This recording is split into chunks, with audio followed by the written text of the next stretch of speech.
Hello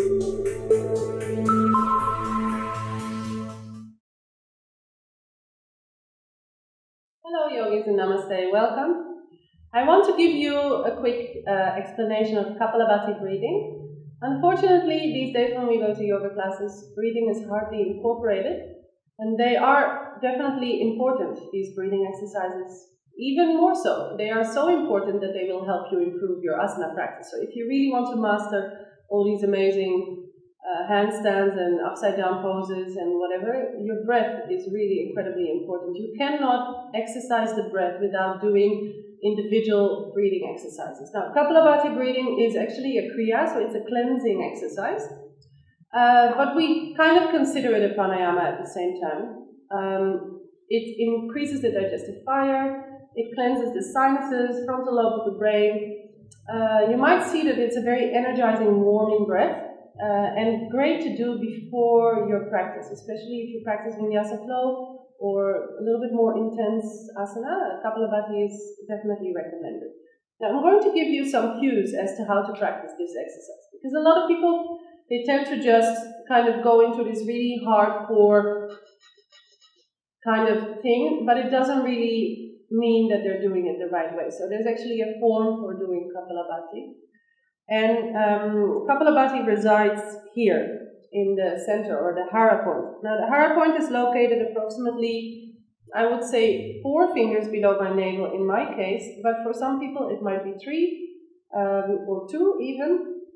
It depends a little bit. So it's kind of between the navel and pubic bone, so somewhere here. Now, when we can also call this the cough point, because when I cough, I will immediately feel that point contracting. So it kind of pulls back towards the lower spine, pulling that point back when you cough. It happens automatically. Now that is exactly the sensation that we want to have when we practice Kapalabhati. So that sensation of this firm, forceful contraction of the center point or the hara point is what Kapalabhati is. Now, in Kapalabhati, we do that for a particular amount of time. So we do it for 30 times or 60 times or 150 times, depending a little bit on your ability to keep this point tight and active. In the beginning, you might feel that you can only do it 10 or 20 times. While you do this, the inhalation will completely follow by itself. So you only need to be concerned with the exhalation and contraction rather than inhaling, because it will happen by itself. In the end, Kapalabhati will look a little bit like this.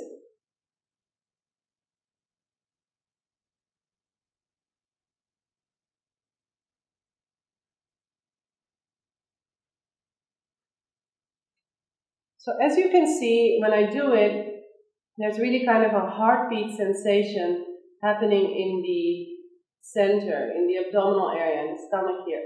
So at the same time, I really try to avoid moving my shoulders or jumping up and down. That happens sometimes, or moving my hips too much. So we really want to isolate it here. Now we're going to do this together, and we're going to start with 20 pumpings. If you can't keep up, or if you can't complete, you just stop and take a normal breath, or if you feel that you want to continue again after you've done that, that's also fine. But the aim is just to get a feeling of how this exercise actually works. It's soft, it's gentle, and at the same time it's very energizing. Nothing in yoga is ever meant to be harsh, and that is what we are often taught. So together, let's take a long, deep, big inhalation. And then exhale, draw your center in and back. And when you nearly finish the exhalation, you're going to start with Kapalabhati, joining me 1 beat per second.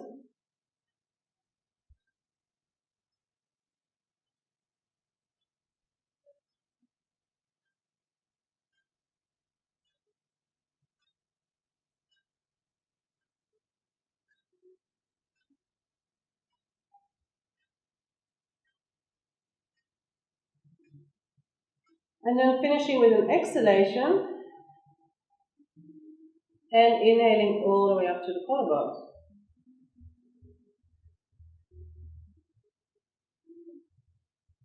And release and exhale.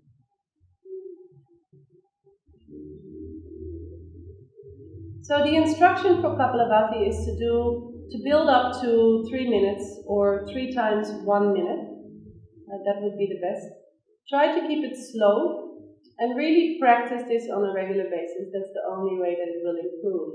In the end, your tummy will get very firm and you will get a lot of control over this center of gravity in your body, which will also help you to do different poses like inversions, handstands, arm balances, jumping back from an arm balance. All these advanced poses, they all happen through controlling this point. There's other points which need to happen as well, but this one definitely very important. So I hope you'll enjoy this practice. Namaste, good luck.